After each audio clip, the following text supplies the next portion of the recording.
Assalamualaikum sahabat. Saya cadang nak tanam pokok nenas ni.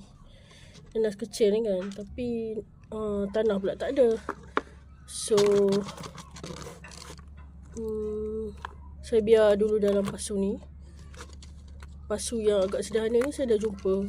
Cuma tanah sikit tu ada lah. Tapi dalam tanah tu ada something. So saya kena pilih dulu lah. Ni tanah ni, dalam tanah ni ada something. LIPAN. So saya kena musnahkan dia. Saya kalau ada benda tu memang saya akan musnah. So saya akan musnahkan, matikan dia lah maksudnya. Saya akan matikan dan pilih dan baru ambil tanah tu.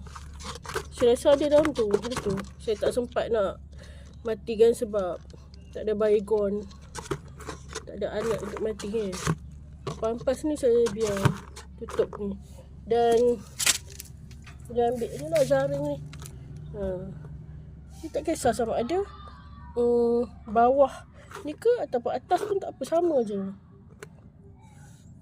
Tapi kalau bawah dia tak rasa lah dah apa hampas tu ya. Okey. Kita tepikan dan kita letak ni. Sekarang saya basuh tangan lah. Letak ni atas. Lepas tu letak lah macam-macam lagi.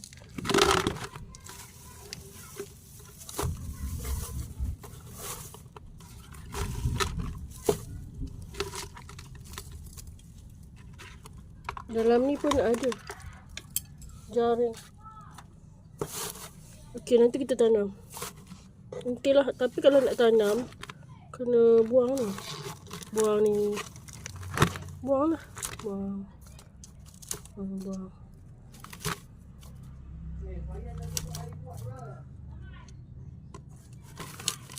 Buang keliling.